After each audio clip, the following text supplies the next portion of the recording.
We're going to talk a little bit about why agents are not converting leads from everything they're generating online, whether they're buying leads, they're generating their own. They are not doing a good job of converting them. So we're going to talk about that today. Welcome to today's morning meeting. I'm Greg Luther, the one guy that meets with you every single week to help you in growing your real estate business. I really think today's going to be a big topic for you because we are going to talk about that conversion process. Might even do a little bit of kind of a role play, I guess a one-person role play, to show you the languaging that you should be using in order to get an appointment with the leads that you generate. For so many realtors, they're realtors or real estate agents. I guess we better clarify that here with the coming changes. But for so many of these agents, they get conversations going and they get ghosted. They don't get an appointment. They don't get a phone call. They don't get virtually anything out of these leads. And after a while, you do that for a while, you think the leads are no good.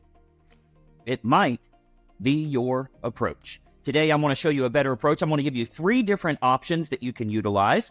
So you'll want to make sure that you are paying attention here. One of the benefits of following this channel and ringing the bell, turning on notifications so that you get notified every time we go live, is I have tons and tons of content for you. Today, you're going to see 3 individual responses that are working very well for you to get your desired goal, which is meeting with these clients. I'm going to show you some examples of bad conversion approaches and how they can change that to get that desired result. You are going to want to take some notes on this today, but I really want you to think through the mental process of what happens when you get an online lead and that online lead is interested in some way. Where do you usually lose them? Where does it go cold when you're having a conversation with them? So maybe they were interested in a listing that you had. Maybe they were interested in a service that you offered. For many of you that are in our coaching program, if you're an Inner Circle member, we're offering the Perfect Home Finder program.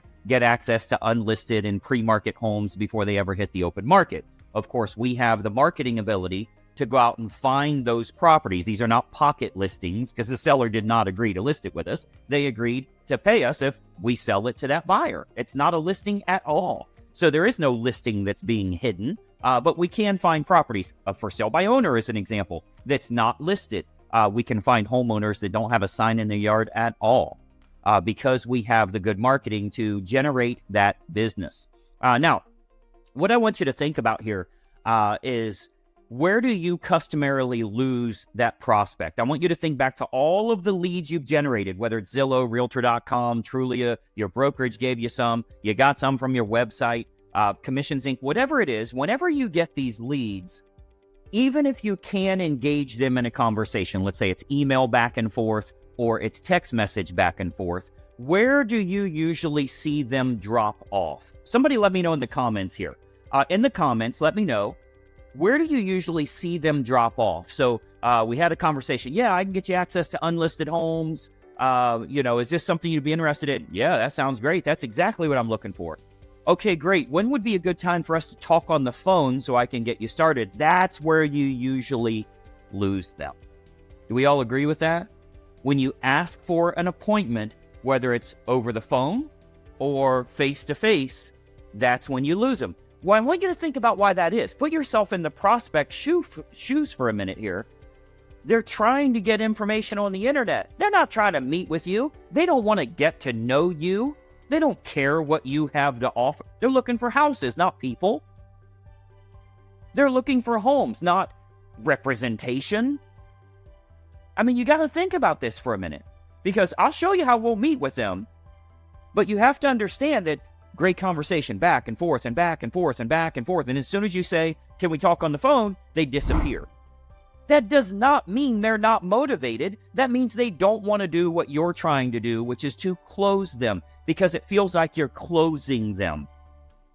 What if instead of, I'll give you an example. So the first example I have here, I saw some screenshots where agents are running ads on Facebook Marketplace because that's free.